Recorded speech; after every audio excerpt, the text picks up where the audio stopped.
Hello everyone. Today we are going to discuss a topic called dielectric waveguide. Okay. We have already discussed about the waveguides with metallic boundaries where we have different boundary conditions like E parallel equal to 0 and B perpendicular equal to 0, that is the longitudinal component of electric field as well as the transverse component of magnetic field are 0 at the boundary of the waveguide. In that case, we have taken the body of the conductor, firstly the ideal conductor and secondly a real conductor, okay, in which we have discussed the energy flow and attenuation. Fine. Today we are going to discuss the dielectric waveguides, and in this case we are having different boundary conditions as well, because the boundary as well as the interior of the waveguide is not like metallic or hollow, but the complete is a dielectric waveguide with dielectric material along the length of the guide. Now the requirement of a waveguide is just to guide the wave in a particular direction, that is to transmit the signal in a direction in which the guide will have its length. Okay. Now you have to have a energy flow along the guiding structure, and this is the basic requirement of a waveguide. And we must remember that it should not the energy should not flow along a direction which is perpendicular to its length. Now it simply means that if you have this pen like a waveguide, then if a wave is sent or transmitted towards along this waveguide through the waveguide, then it has to travel along the length of this pen and not outside. Okay. Now this means that the fields will be appreciable only in the immediate neighborhood of the guiding structure. What is the meaning of immediate neighborhood? Immediate neighborhood means what? If you have an ideal conductor, then nothing will be there outside the boundary of the conductor. Okay, but as far as the real conductors are concerned, two changes will be there. One change is that the structure will have a resistance which will cause some kind of attenuation in the waveguide due to some energy loss, the resistive loss through that structure. Another thing will be like if it is not an ideal conductor, then the fields will damp out very soon outside the boundary of the waveguide structure. Okay. But that will be an immediate neighborhood. It simply means that the fields will not be you can say having some significant value from a finite distance from the boundary of the waveguide outside. But for hollow waveguides, these requirements are satisfied in a trivial way. That field will exist only in the immediate neighborhood of the guiding structure. But for an open structure like that of a parallel wire, the field will extend somewhat away from the conductors also. If suppose this is a parallel wire structure, then if these wires carry current, then the fields will extend outside the structure also. Okay. So though we know that this field will damp out, but they will follow the inverse square law, like rho raised to the power -2 for transverse electromagnetic mode. Now for some higher modes, this damping will be exponential. Okay. The meaning is that the damping will be exponential with some power of an exponent, the negative power of an exponent, and again it will damp out for some higher modes of transmission other than this transverse electromagnetic mode. But here we are supposed to discuss about a dielectric waveguide. Now, what is dielectric waveguide? Dielectric waveguide is like a cylindrical body made up of a dielectric. Let me draw a diagram for this. Suppose this is the cylindrical structure where you have the dielectric constant as mu1 epsilon 1, or mu or epsilon, whatever you want to take mu and epsilon instead of mu 1 and epsilon 1. Take mu and epsilon are the characteristics of this dielectric, and you have this as axis to be z axis of the cylinder.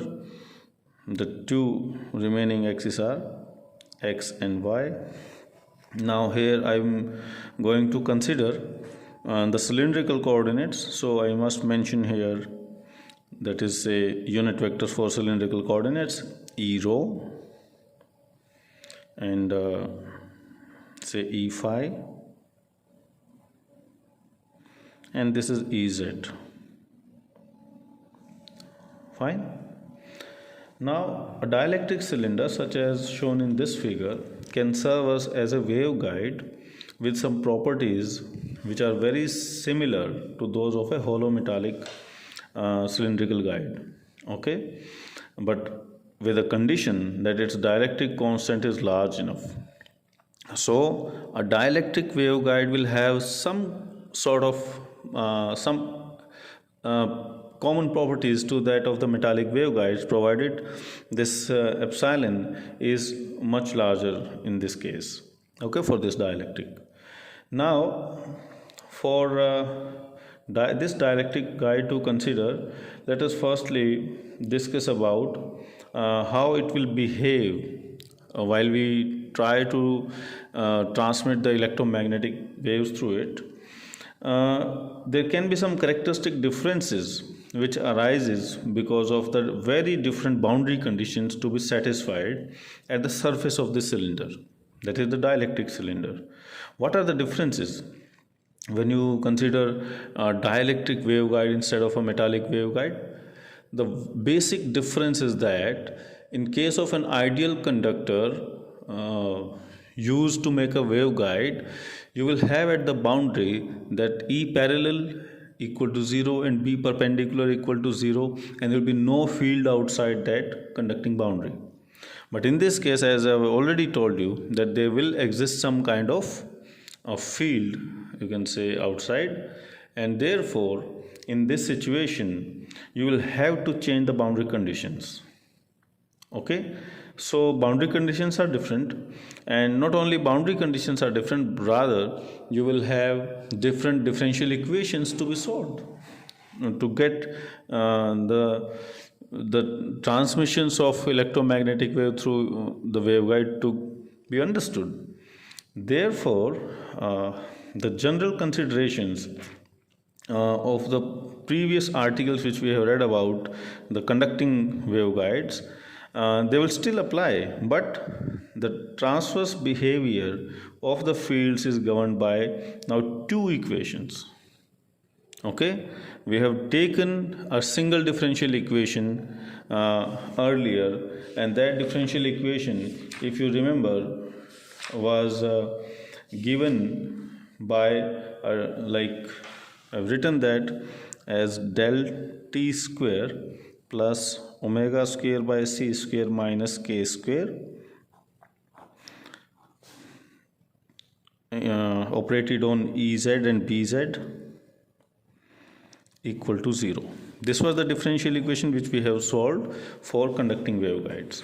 Okay, but here in this case we are supposed to solve two differential equations, one for inside the waveguide and other for the outside this cylindrical waveguide. The reason is simple. Now we are having waveguides, you can say, sorry, now we are having fields outside the waveguide also, and therefore I should write here two differential equations for the two cases.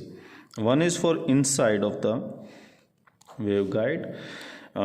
This is del t square plus mu epsilon omega square minus k square, and it is operated on E as well as B, and this is equal to 0.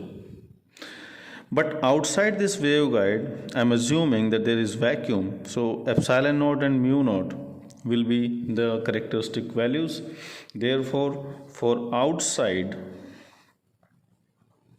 of this structure, we will be having an equation to be solved is d del t square plus mu naught epsilon naught omega square minus k square operated on again E and B equal to 0. Okay, now take it as an equation number 1, and this is equation number 2. Now both dielectric and surrounding medium, dielectric having characteristic mu epsilon and surrounding medium is having characteristics mu naught epsilon naught, are assumed to be uniform and isotropic in their properties, and the axial propagation constant k, it must be taken same inside and outside the cylinder in order to satisfy the boundary conditions at all points on the surface at all times. Okay, so you need to have the propagation constant same for inside as well as outside this cylindrical structure, so that all the boundary conditions may get satisfied all the time at all the points. Now, as we have cylindrical structure, so I am going to consider all these equations and all the calculations in terms of cylindrical coordinates, and those are, let me write the transformations from Cartesian to those cylindrical coordinates. These are x is equal to rho cos of phi, z is equal to z, and y is equal to rho sine of phi. Okay, now these are the transformations of the coordinates. Now we are supposed to write the del square operator. Del square operator in terms of the cylindrical coordinates can be written as curly 2 by curly rho square plus 1 by rho curly by curly rho plus 1 by rho square curly 2 by curly phi square and plus curly 2 by curly z square. Okay, and as we have done in the previous case also, here we have taken only del t square, which was nothing but the same del square except its z component.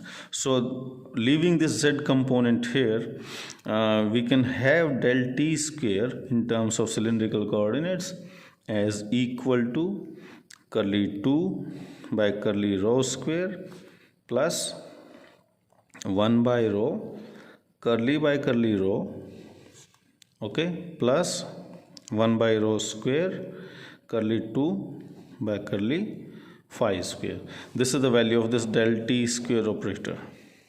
Okay, now as we have done it in the previous articles with the, you can say, conducting boundaries, we are supposed to write these two equations 1 and 2 in terms of this del t square, and then we are supposed to solve those equations, okay, for Ez and Bz. Now Ez and Bz are generally functions of rho and phi. Okay, now let's assume the axial symmetry so that the fields are independent to phi. Axial symmetry means what? The field is symmetric about this axis of the cylinder, so there will be no dependence on phi, and therefore Ez and Bz will be the functions of only rho. Okay, so this term will not appear again in del t square. Hence you can write the differential equation as curly 2 by curly rho square plus 1 by rho curly by curly rho plus omega square mu epsilon minus k square operated on Ez and Bz equal to 0. This is equation number 3. You know that I have written it for inside the structure. We have used mu epsilon here. Now we have del cross E equal to minus curly B by curly T. You already know it. Now this is equal to iota omega B. If you consider the standard value for B, that is, it is B naught exponent iota BZ BT, iota omega T. Okay, the same is then when differentiated with respect to T, then it will become iota omega B. So I've taken B here as B naught exponent minus iota omega T, something like this. Okay, so when you differentiate it with respect to T, you will get curly B by curly T as minus iota omega. Again you will get B, so that minus is getting cancelled from here. So this is, say, equation number 4. Now another equation is there, which is del cross B, which is equal to mu epsilon curly E by curly T. Okay, again you can write the value of electric field intensity in this form, as we have written the magnetic field induction B here, like E is equal to E naught exponent minus iota omega T, and then differentiate it with respect to T, and you will get after the differentiation as minus iota omega mu epsilon times capital E. This is equation number 5. Okay, now using these equations we can express E phi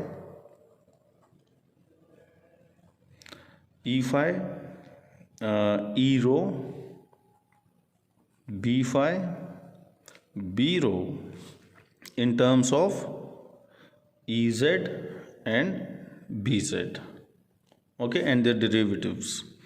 So firstly let me write the expansion of this term on the left hand side of this equation, del cross E. Now this del cross E is equal to, in terms of the cylindrical coordinates, you will have E rho, E phi and Ez,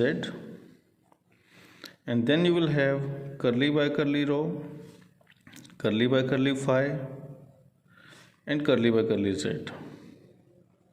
Okay, and the last one is the components of electric field intensity. These are E rho, E phi and Ez. Fine. And the right hand side is iota omega B. Fine. Now let us solve this here. For the solution of this, we will write it in terms of various components. Firstly, let me write the rho component of this, and we will get minus curly E phi by curly z equal to iota omega B rho.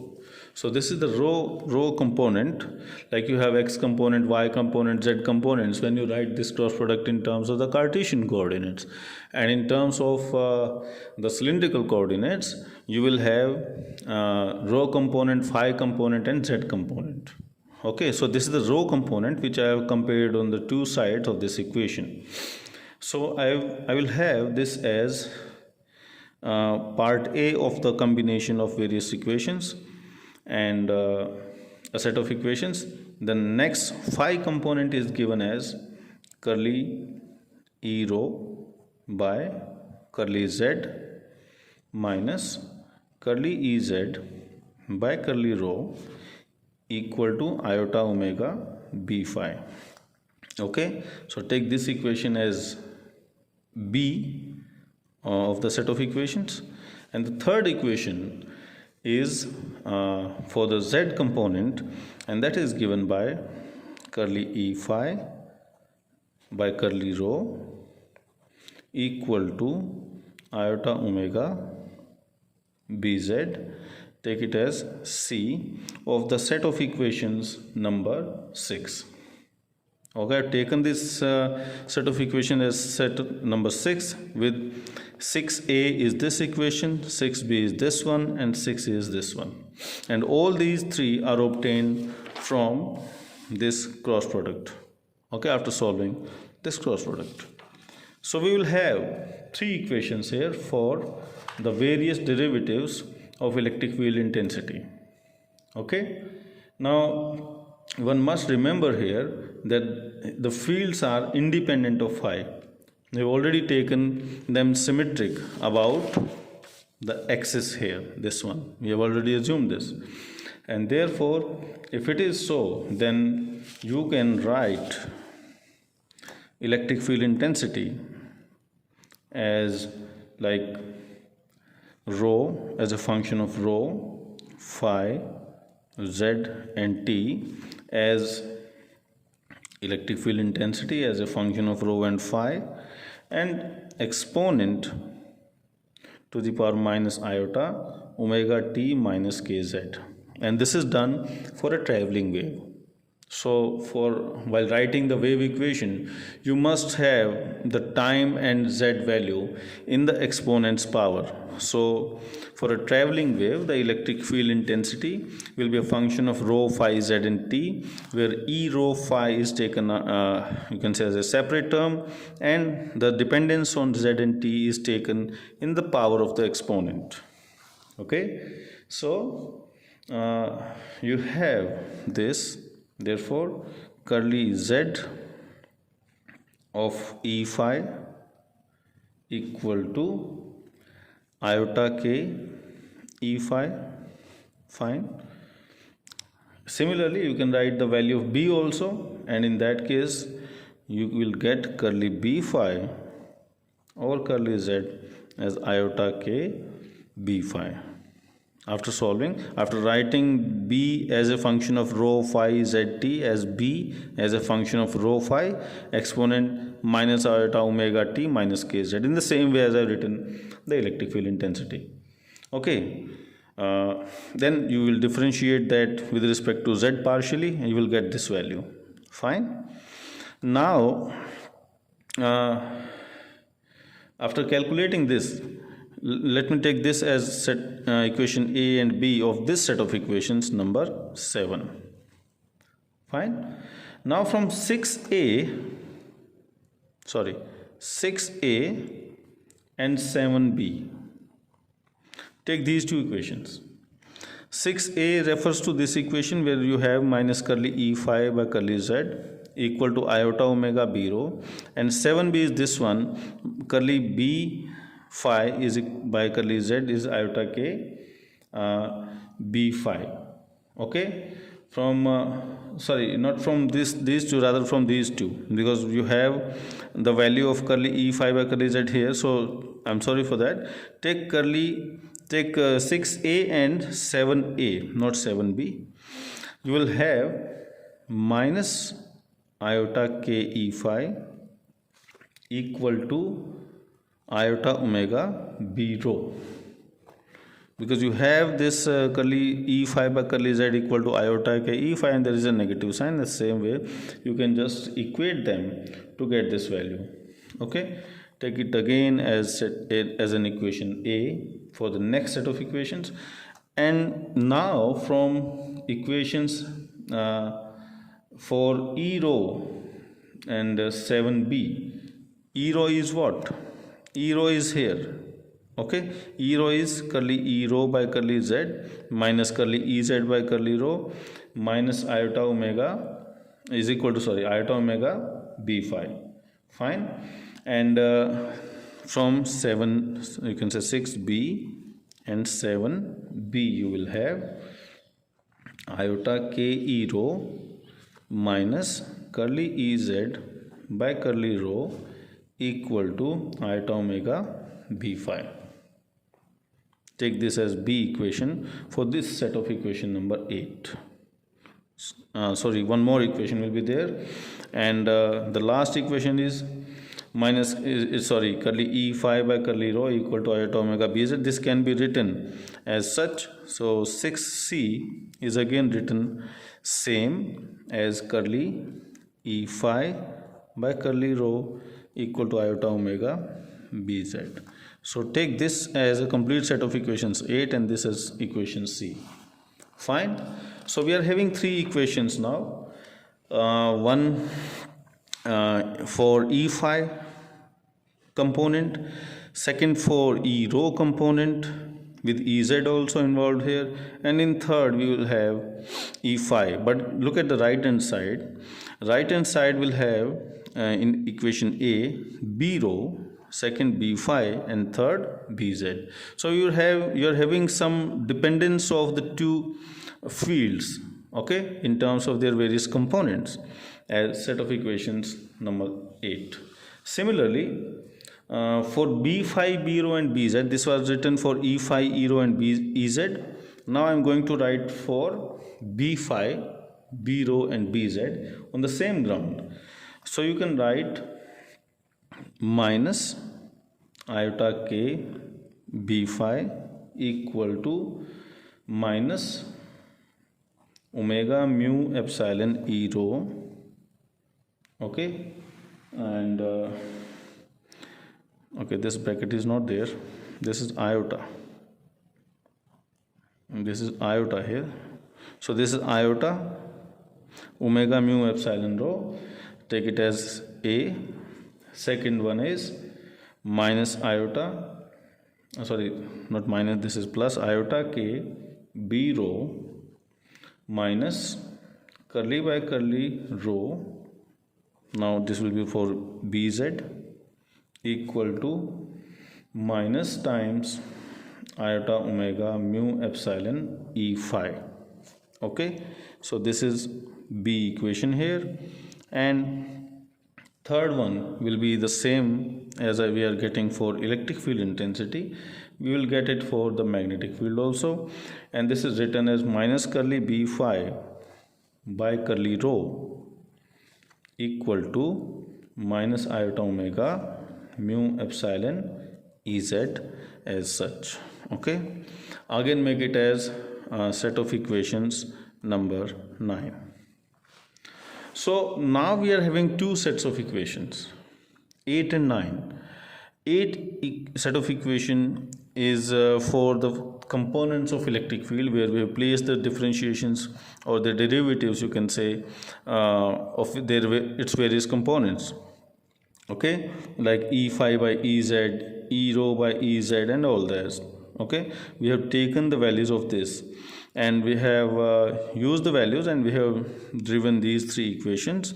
Now for magnetic field induction on the same ground, you can write them directly. Okay, you can use equation for B here, find these derivatives, this curly B phi by curly Z, and use it in the equations formed for magnetic field induction, and you will get this set of equations. So that's it for today. In the next lecture, I will discuss more about this article, and we will reach at the final result of getting various components of the fields like E phi E rho and B phi B rho. Okay, and then we will get then we will discuss about various modes of transmissions like transverse electric and then transverse magnetic mode of transmission of these waves. So this is it for today's lecture. Have a nice day.